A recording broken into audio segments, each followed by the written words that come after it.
Buenas noches, estamos listos para continuar con la lectura de Crítica de la Razón Cínica, Peter Sloterdijk, y vamos ahora al capítulo 3. Espero una lectura larga. El capítulo se llama Los 8 desenmascaramientos. Y bueno, les recordamos que estamos todavía en la primera parte del texto. Hemos visto el cinismo o caso de la falsa conciencia, el segundo capítulo, ilustración como diálogo, y ahora estamos en este tercero titulado Los 8 desenmascaramientos, revista de la crítica. A continuación voy a hacer un bosquejo de 8 casos de crítica ilustrada de la ideología y del desenmascaramiento, cuyos polémicos modos de proceder han hecho escuela. Se trata de las figuras que históricamente más éxito han tenido en el desenmascaramiento.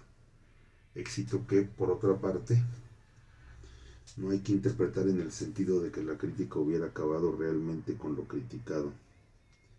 Los efectos de la crítica son, por regla general, distintos de los proyectados. Las prepotencias sociales que pretenden sobrevivir se manifiestan a la defensiva como capaces de aprendizaje cuando todo lo demás no les sirve de nada. Una historia social de la Ilustración tiene que consagrar su atención al proceso de aprendizaje de las prepotencias a la defensiva. El problema cardinal de la historia de la ideología son las acumulaciones de las falsas conciencias que de nuevo aprenden de sus críticos lo que son la sospecha y el desenmascaramiento, el cinismo y el refinamiento. Pues estos 8 casos de la crítica ilustrada de la ideología son casos que Sloterdijk agrupa por ser los que tienen un relativo éxito. No obstante, eso no significa que las prepotencias contra las cuales fuera dirigida esa crítica hayan desaparecido.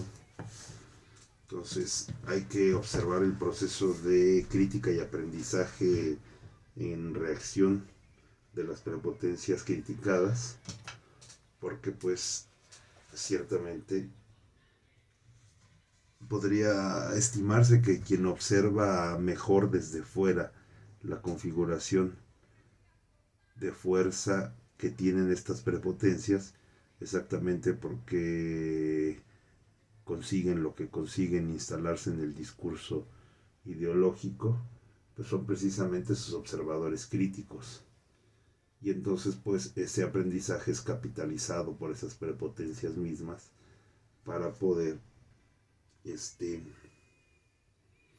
mejorar sus mecanismos de instalación como falsa conciencia. Bueno, me detuve bastante en esta primera página. Pues esta formulación dice: queremos observar cómo esporádicamente se forman en la misma crítica puntos de arranque de nuevos dogmatismos. Estos puntos de arranque pues, se caracterizan como la atmósfera en la que tiene lugar la cristalización cínica en medio de un ovillo de autoconservación fáctica, en una autonegación moral. Cristalización del cinismo en el ambiente de una autoconservación de facto, una perseverancia en su existencia que requiere esencialmente de una autonegación de su moralidad. Estamos hablando de una disputa entre el mecanismo de desenmascaramiento y el de perseverancia. Entonces, la persistencia de la existencia de una ideología se da en términos de una lucha de fuerzas fácticas que prescinden ya de un discurso de justificación a no ser que sea como parte de una arenga de convencimiento político. Yo creo que es a lo que se refiere con una autonegación moral. Yo no entiendo aquí que por autonegación moral se refiera a una afirmación de principios inmorales, sino a una actividad manifiesta velada o abiertamente la necesidad de mantenerse en la disputa como principio, digamos, regulatorio de las estrategias a tomar. Pues vamos con una reflexión ilustrada de sentido común, que parece ser que la justificación última de las fuentes bíblicas topan con un argumento absoluto acerca de ser testimonio de sí mismos. Esto es la revelación. No tienen otra fuente que el texto y la adherencia por, supongo yo, por fe, aunque no es una palabra que se esté mencionando todavía en este primer párrafo. Entonces aquí la disposición ilustrada a creer solo si la razón es convencida topa con la idea de que es el texto mismo ya la fuente de su justificación. El texto mismo es la forma argumental de aquello que sostiene. Entonces, yo creo que por eso la relación entre palabra, entre significado y contenido, digo, entre significante y contenido en el caso de los textos vivos, o sea, de cualquier texto revelado, pues se vuelve tan íntima e indiferenciada.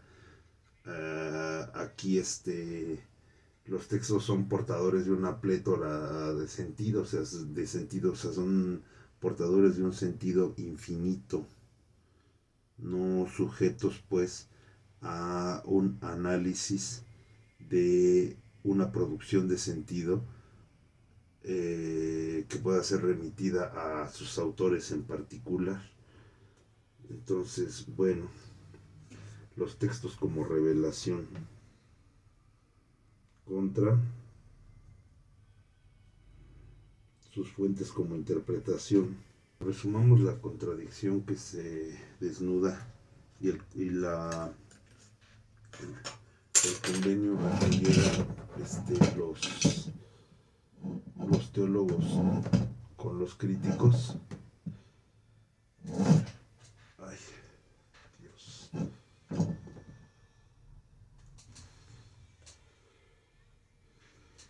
El asunto aquí es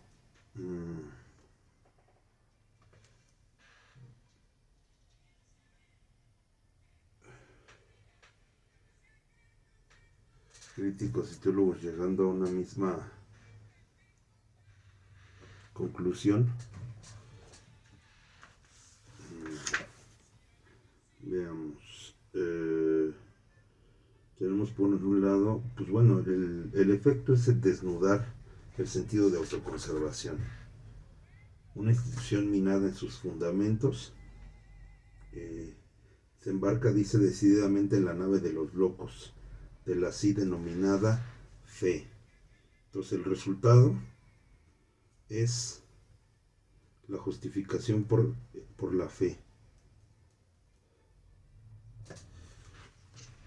Entonces, el límite lo pone el entendimiento, según el argumento citado aquí de Lessing. Dice, pasar de verdades históricas, o sea, de las verdades testimoniales, tomando los testimonios como hechos históricos, o sea, el hecho de testimoniar, no lo que testimonia, no de lo que da testimonio no de lo que se da testimonio, sino el hecho de hacer el testimonio mismo es lo que está validado. Se puede validar históricamente porque pues, es un argumento que no se puede contradecir contra otro hecho. Es decir, aquel que pretenda argumentar tanto contra los testimonios como contra los milagros que posee testimonios históricos que refieran lo contrario, es decir, que dichos testimonios no existieron, o que hay quien puede narrar la historia de los milagros desde un punto de vista que los desenmascare. No hay tal cosa. Entonces, sí hay premisas que argumentan a favor de la existencia de los milagros. Esas premisas son lo referido en la escritura. Pero ese es un tipo de verdades. Aquello de lo que se da testimonio en los testimonios es contra lo que se subleva la razón.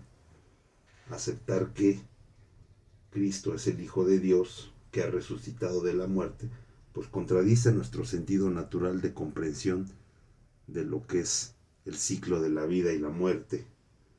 Por otro lado, el ser hijo de Dios, el nacimiento en carne de una entidad de otro orden de existencia, como podría ser el divino, pues también es algo que contradice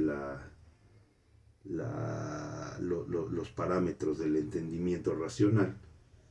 Y entonces, bueno, aquí de Lessing, pues se lo cita a propósito de esta actitud que tiene de sinceramente aceptar con gusto en su corazón el ser creyente, si así se lo permitiera su razón. Crítica de la ilusión religiosa, el engaño va más allá de la sospecha. La Rochefoucauld. La crítica ilustrada del fenómeno religioso se concentra de una manera estratégicamente inteligente en los atributos de Dios y solo secundariamente aborda la delicada pregunta de la existencia. En el fondo no se trata de si hay Dios. Lo esencial es lo que piensan los hombres que afirman que Dios existe y que quiere esto o lo otro. Porque aquí, bueno, 4 pretensiones del discurso religioso desenmascaradas por la ideología. No sé si son 4, pero tenemos pues, por un lado, la ilusión religiosa. En ningún momento se trata de si hay Dios, sino qué quieren decir aquellos hombres que afirman que existe y que quiere esto o lo otro. O sea, no si existe Dios, sino lo que dicen de Dios aquellos que afirman que existe. Y por otro lado, tenemos el asunto de la antropomorfia y de la sociomorfia.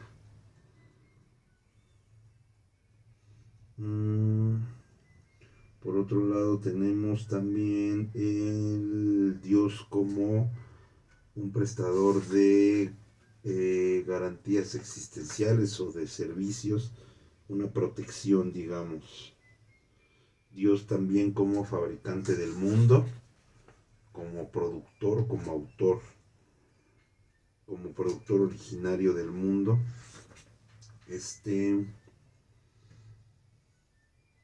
Entonces, como productor, como auxiliar,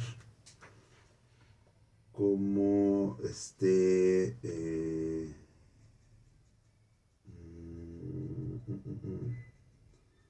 objetos de su fabricación. El hombre y su experiencia son el material del que están hechos el hombre y su experiencia son el material del que están hechos los sueños oficiales de Dios. El ojo proyecta imágenes terrenales al cielo. Entonces, y finalmente este asunto de una teoría de la mentira piadosa. Dice, con ella la ilustración echa una primera mirada instrumentalista a las religiones al preguntarse a quién sirve la religión y qué función desempeña en la vida de la sociedad. De las religiones edificadas como producto del miedo y la oportunidad de sacar ventaja que algunos observan en ello. Dice la cuestión sobre la función y el uso de la religión. En ella está la dinamita ideológico-crítica del futuro, el núcleo de cristalización del cinismo moderno reflexivo. Si la teoría del engaño es reflexivamente más compleja que la teoría del desenmascaramiento político-económico y que la de la psicología de las profundidades. Ambas teorías del desenmascaramiento ponen el mecanismo del desengaño tras la falsa conciencia. Se engaña, se es engañado. La teoría del engaño, por otra parte, supone que se puede observar bipolarmente el mecanismo del error. Esta teoría del engaño significa un gran descubrimiento lógico, un avance de la crítica de la ideología hacia el concepto de una ideología reflexiva. Toda la restante crítica de la ideología posee ya una inclinación notable a construirse en patrón de la falsa conciencia de los otros y considerar a estos como ofuscados. La teoría del engaño, por el contrario, esboza el nivel de una crítica que concede al enemigo una inteligencia por lo menos de igual rango. Se sitúa concienzudamente en rivalidad con la conciencia enemiga en vez de comentarla desde arriba. Desde finales del siglo XVIII la filosofía tiene en sus manos por ello el comienzo del hilo hacia una crítica de la ideología multidimensional. El sacerdote mentiroso o el dominador son un cerebro refinado, es decir, modernos cínicos del señorío. El ilustrado es frente a ellos un metacínico, un irónico, un satírico. Puede consumar de una manera soberana las intrigas del engaño en la cabeza del enemigo y hacerlas estallar riendo. No querréis vendernos como si fuéramos tontos. Por esto apenas es posible, sin una cierta reflexiva situación de enraizamiento dentro de la cual las conciencias están recíprocamente a la altura. En este clima la ilustración exige un entrenamiento en la desconfianza que aspira a la superación del engaño a través de la sospecha. Miren, yo sospecho aquí que la diferencia entre ideología y ideología reflexiva, podríamos decir que quien esté inmerso en la ideología no puede, pues es esta diferencia entre situación y mundo, ¿no? Entonces la definición de un mundo yo creo que tiene que ver con la delimitación precisamente de sus fronteras. Entonces en esa medida parece como un todo del cual quedan excluidas ciertas cosas. Ese todo pues está propuesto, más bien ese todo pues está siendo señalado desde el punto de vista de la crítica.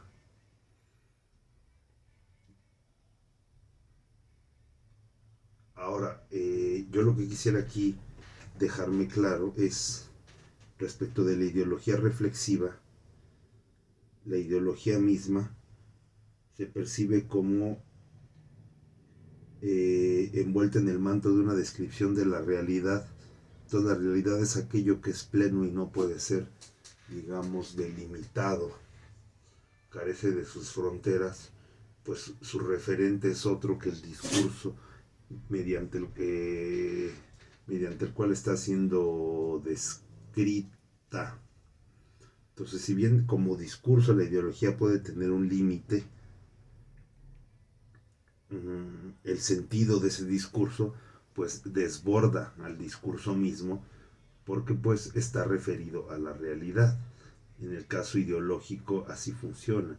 Sin embargo, en el ideológico reflexivo, pues digamos que tanto el sentido como el discurso mismo están delimitados, se encuentran disociados respecto de el mundo que describen, de la realidad que describen.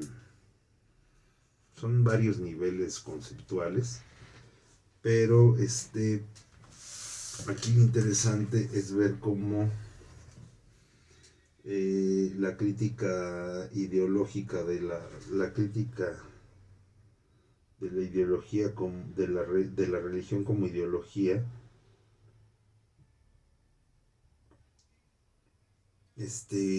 pues según Sloterdijk es la primera teoría ilustrada que representa la primera construcción lógica del mundo, del moderno y reflexivo cinismo señorial.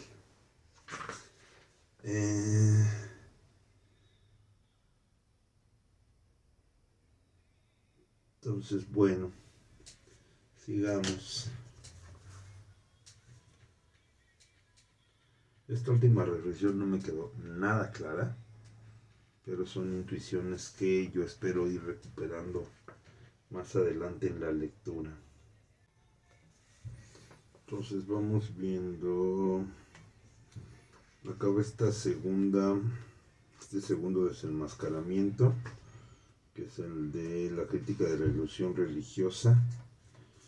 Con esta, vamos a leer esta frasecilla que dice, bueno, esta frase: las psicologías profundas pusieron en claro que no solo en las representaciones desiderativas de tipo religioso está actuando la ilusión, sino también en el no a las religiones. Las religiones podrían clasificarse entre aquellas ilusiones que tienen un futuro junto a la ilustración, ya que ninguna mera crítica negativa y ningún desengaño les hace justicia. Esto es consistente con lo que más arriba dice, que la ilustración sorprende a la religión al tomarla en lo referente al ethos más en serio de lo que ella hace consigo misma, porque pues está haciendo aquí una recuperación de la hipocresía de la que requiere la consolidación de la prepotencia en su reacción contra la crítica. Entonces, en este monólogo que hace del ave es un pasaje de un sacerdote mentiroso con un cerebro refinado en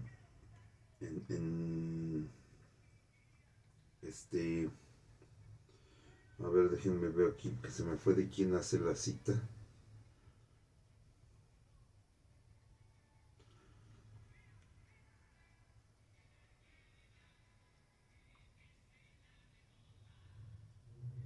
Heinrich Mann en su Enrique IV. ¿Sí?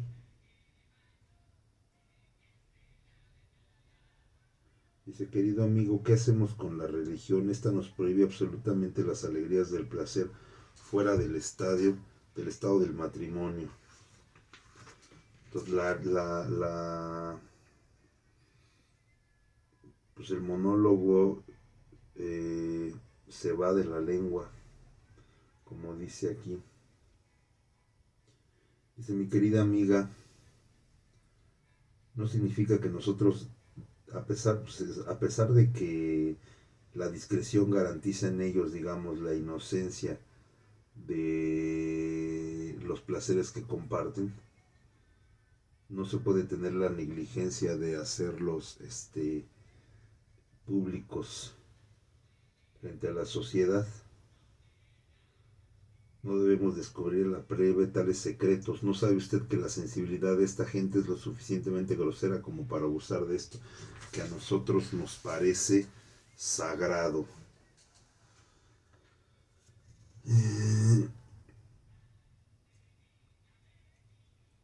Quizás sea la religión realmente una psicosis ontológica incurable, y las furias de la crítica de la eliminación tienen que estar hartas del eterno retorno a lo eliminado.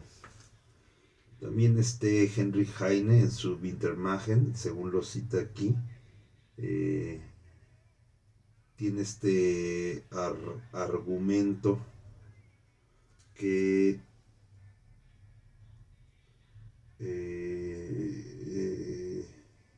Sloterdijk caracteriza como universalismo poético, como una respuesta adecuada de la ilustración clásica al cristianismo. Toma el saber por la palabra en vez de dejarlo a las ambigüedades de la fe. O sea, lo que dice la letra es aquello en lo que consiste la sabiduría, y no aquello que se promulga como lo creído, que se dice, como lo que se cree que dice la letra. Ese salto por la fe. Dice: conozco la melodía, conozco el texto, conozco también a los señores autores. Sé que en secreto beben vino y en público predican el agua. Aquí abajo crece pan suficiente para todo hijo de hombre. y no son menos las rosas y los mirtos, la belleza, el placer y los guisantes. Sí, guisantes para cualquiera tan pronto las vainas revienten. Dejemos el cielo para los ángeles y los gorriones.